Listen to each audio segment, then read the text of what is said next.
as long as the film works, it's okay. When the films don't work and the actors who are coming from the film family are given projects after projects, that's a problem. That's a problem.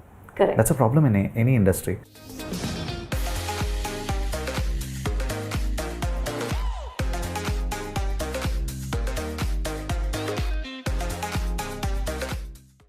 The criticism that Heera Mandi has received for its boring screenplay has mostly centered around the fact that Sanjay Leela Bhansali visually transported us to his land, invested us deeply into dramatic interpersonal relationships among its main characters, and oddly abandoned the same to conclude with a patriotic sentiment. While everyone has mostly communicated this same feeling, I think what has been even more unanimous is the critical analysis of Shaman Sehgal's performance as Aurangzeb. A stiff and stale dialogue delivery coupled with alarming stoic expressions for most of the dramatic scenes, and a missed opportunity for an actor who was given so much screen time. The discourse around Heera Mandi made me see this tweet and reflect on what an actor like Sofia Coppola underwent post the release of the much anticipated Godfather 3. Francis Ford Coppola's daughter was the last-minute choice for the role of Mary Corleone, a role which was intended for Winona Ryder, a young actress at the prime of her career, but who, due to several production and personal complications, opted out last minute. Several permutations and combinations were strategized, some of which included even casting Madonna for the role, but it eventually went to the daughter of the celebrated director, who had a lot of pressure to produce a box office hit, something which had become rare in his career in the 80s. While everyone forgets that the screenplay of Godfather 3 and the several subplots did not really help in elevating the film either way, but the primary focus of the movie became how much of a miscast Sofia Coppola was, and more importantly, how it was a classic case of nepotism where an individual was put in the trenches with the legends of the craft and access only restricted to those who are privileged to come from such lineage. While Sofia constantly remarks how this was a role she never wanted, has pivoted her career as a credible director, and something that was essentially situational more than anything else, one should realize that the case of nepotism and actors getting preferred for roles backed commercially by producers and which garner massive visibility without them having to prove their chops in the craft is all to do with the family that they are born in. Found it to be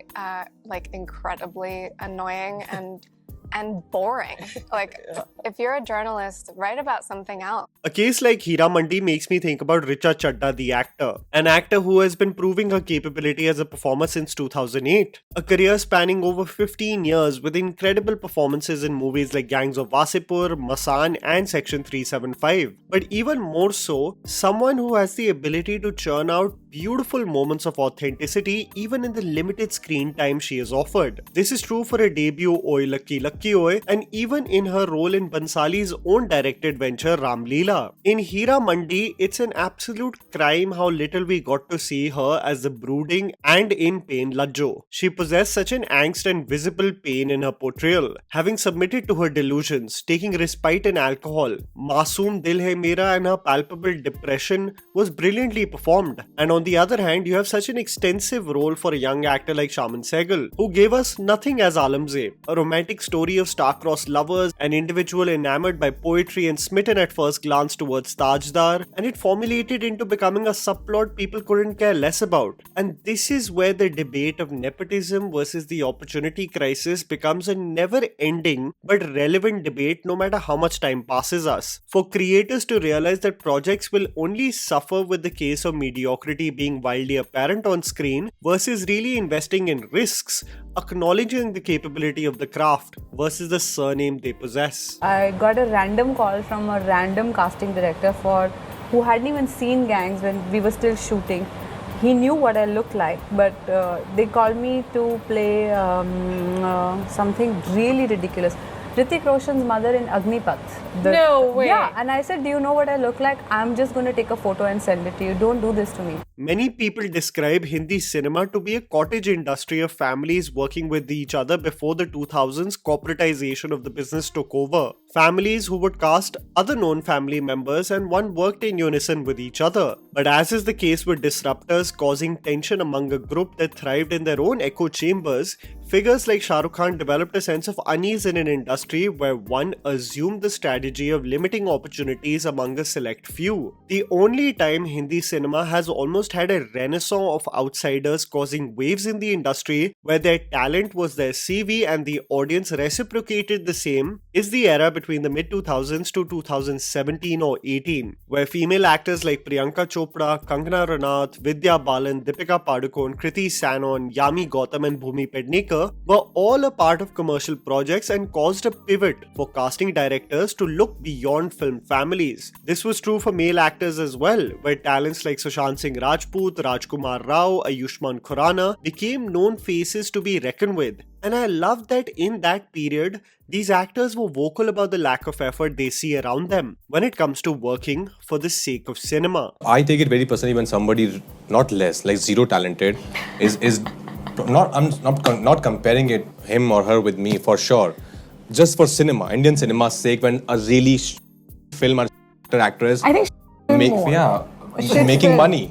What I am seeing now, however, especially when it comes to the new generation of women who will be the future for commercial roles in Hindi cinema, that these opportunities that are backed with massive budgets and visibility are still restricted to a select few who are mainly associated or are from film families. And the frustrating sentiment of the audience comes from the fact that it is after years of opportunities, failures, and a lack of growth that these projects get handed to them. And even a marginal growth in terms of the craft is regarded as some massive achievement, versus being the bare minimum when someone is carrying out an acting job. The future for commercial leading roles seems to be restricted to the likes of Sara Ali Khan, Janhvi Kapoor, Ananya Pandey, and even debutantes like Khushi Kapoor, Sohana Khan, and Shania Kapoor. They seem to be what the media wants to project to us as the star faces for the future. The last name hilariously having done zero projects, but still having the gall to be brought up on Coffee with Karan as the choice of actors who could be the future of the industry.